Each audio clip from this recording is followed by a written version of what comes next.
Ok, je veux bien admettre que dire que la folie est dingue, c'est un pléonasme. Non, parce que sérieux, comment ne pas être hypé par un film qui met en scène l'origin story de l'antagoniste le plus populaire de DC Comics?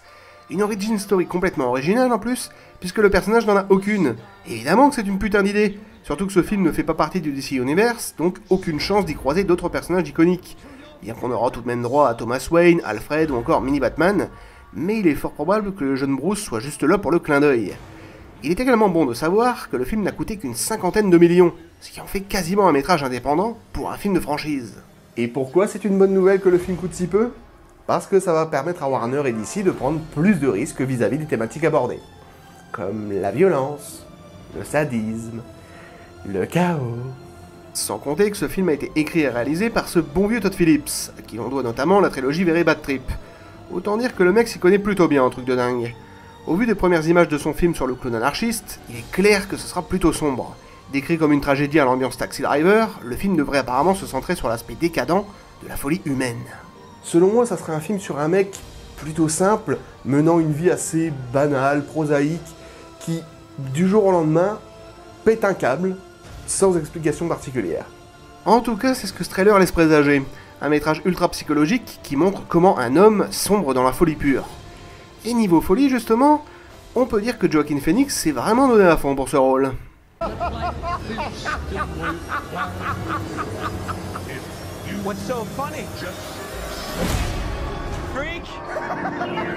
Le Joker, c'est quand même un personnage ultra fascinant parce que c'est un personnage que tu ne vois nulle part ailleurs. C'est-à-dire sa psychologie est complètement décalée à d'autres personnages.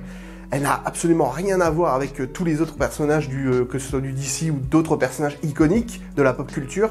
C'est un personnage, c'est un psychopathe en fait. C'est un psychopathe, mais particulier parce que c'est un psychopathe qui n'a aucune valeur morale en fait. Il n'a aucune échelle de valeur, aucune moralité, aucune empathie, il ne ressent rien, aucune émotion. Et c'est ça qui en fait tout son charme en fait. C'est que tu peux pas comparer ce genre de psychopathe à un psychopathe comme Dexter par exemple. Dexter est un psychopathe qui a des valeurs morales, il sait qu'il ne doit pas tuer certaines personnes qui lui sont proches, qui lui sont chères. Le Joker, tu peux être son ami ou son ennemi, pour lui, il fait aucune différence. C'est un psychopathe qui n'a pas la notion du bien et du mal en fait. Il brise cette barrière en fait, il brise cette frontière. Pour lui, le bien et le mal, c'est la même chose. Et justement, mettre une barrière entre le bien et le mal est une forme de moralité. Donc lui, comme il n'en a aucune, il brise cette frontière-là. C'est-à-dire que aider une petite vieille à traverser la rue ou la pousser pour qu'elle se fasse écraser, pour lui, c'est exactement la même chose. Christopher Nolan, notamment, l'a superbement bien cerné dans The Dark Knight parce que c'est un personnage, comme Alfred le dit à un moment donné, que c'est le genre de personnage qu'on ne peut pas acheter en fait. On ne peut ni l'acheter, ni le persécuter, ni négocier, que c'est juste un homme qui rêve de voir le monde brûler. Il n'a aucun but en soi en fait, on ne peut jamais prédire ce qu'il va faire, il est totalement imprévisible justement à cause de ça, ce qui le rend d'autant plus dangereux. Il ne ressent rien, il n'a pas aucune peur, même pas la peur de mourir, je veux dire... Voilà, c'est quand même un personnage qui cherche justement à limite se faire tuer pour essayer en fait d'instaurer sa psychologie, sa folie à d'autres personnes, à des personnes qui sont totalement opposées à ce genre de pratique, c'est-à-dire des gens lambda qui aiment qui aiment la vie quoi en règle générale. Et lui voilà, c'est tout le contraire, il veut instaurer justement le chaos, tout simplement. La notion de chaos, elle est vachement forte dans son esprit. Christopher Nolan avait justement fait une description vraiment intéressante de son Joker, puisqu'il le décrivait en fait comme l'incarnation de l'anarchie le plus extrême. C'est un psychopathe sans empathie, sans valeur morale, et c'est l'incarnation même de l'anarchie le plus extrême, un criminel dont on ne peut jamais prévoir les actions. Et je trouve que c'est une belle description en fait. Personnellement, quand j'étais gosse, je comprenais pas trop pourquoi le Joker était si populaire. Pour moi, c'était juste un clown criminel, qui foutait un petit peu le bordel par-ci par-là à Gotham. Mais j'avais pas encore en fait cette maturité intellectuelle qui me permettait de voir un petit peu sa psychologie complètement détraquée, sa philosophie chaotique, anarchiste. Ce qui rend totalement imprévisible et extrêmement dangereux. Pour moi, c'est le genre de personnage qui est le plus dangereux en termes de criminalité, quoi. Ce qui est vraiment intéressant, c'est que dans sa tête, tous les humains sont une cible potentielle, y compris ses alliés.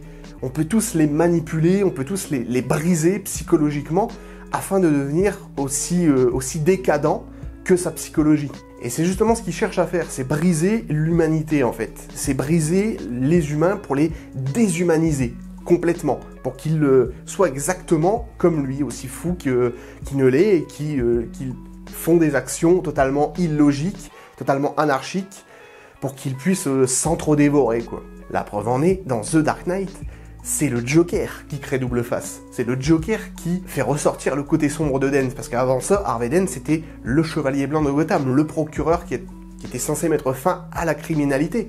Et au final, il le brise complètement en tuant Rachel, et c'est là que le criminel Double Face est né. Donc c'est vraiment un personnage qui cherche justement à déchoir en fait les gens en fait, à leur montrer leur côté sombre, leur côté vraiment décadent, leur côté pourri quoi, grosso modo. C'est vraiment ça qu'il cherche à faire pour qu'ils puissent justement être comme lui en fait, pour que l'humanité voit un petit peu le monde comme lui et s'entre-dévore. D'où le concept du chaos qui rend ce personnage totalement fascinant et vraiment unique en soi. En plus, ce qui est génial avec le Joker de Todd Phillips, c'est que c'est un personnage qui n'a pas de pédigré, qui n'a pas d'origine, aucune origine préétablie même dans les comics. Si, quelques origines par-ci par-là, mais ça n'a jamais été vraiment officialisé que c'était sa propre origine. On ne connaît pas son nom, il n'a pas de nom, voilà, c'est un personnage totalement inconnu, et on ne sait pas du tout comment est née sa folie, en fait.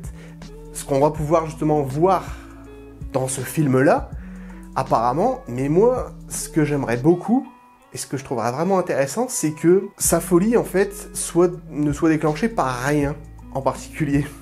C'est-à-dire qu'on pourrait déclencher une folie meurtrière comme ça, par le biais d'un traumatisme, de parents qu'il battait, je sais pas moi, d'un père qu'il violait, ou ce genre de choses. Apparemment, dans ce qu'on peut voir justement dans la bande-annonce, c'est que c'est un personnage qui est un petit peu un rebut de la société, mais est-ce que ça va être ça qui va déclencher sa folie, ou est-ce que il y aura rien de particulier, ça sera juste il y aura juste un déclic. Et moi, c'est vraiment ce que j'aimerais beaucoup, c'est que qu'il y ait juste un déclic, en fait, du jour au lendemain, qui pète un câble, sans explication particulière, sans raison, qui devient dingue comme ça, du jour au lendemain.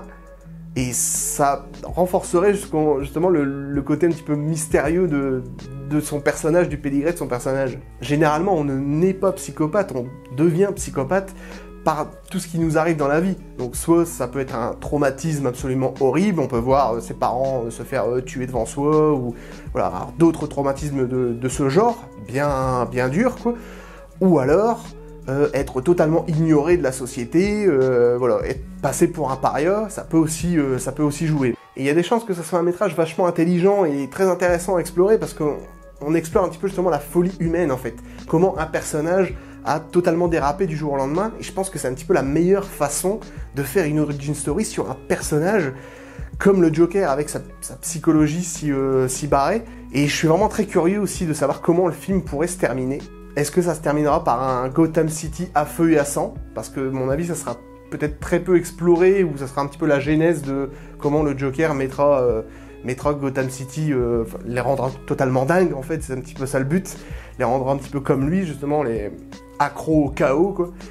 Donc ça serait vraiment intéressant d'explorer ça, justement, la folie du personnage, pour terminer sur un Gotham City voilà, qui est en plein désordre. Enfin voilà, sans aucun doute que le Joker est mon personnage de fiction favori, hein. D'ailleurs il est juste ici, là, voilà. Donc j'ai vraiment très hâte de découvrir cette origin story écrite et réalisée par Todd Phillips, ce qui en fait donc un film d'auteur.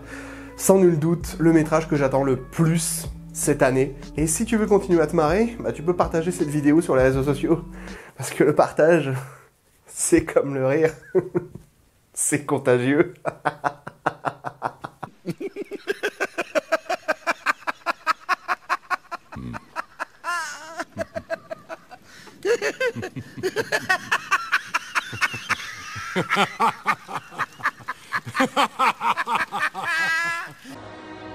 If you just smile.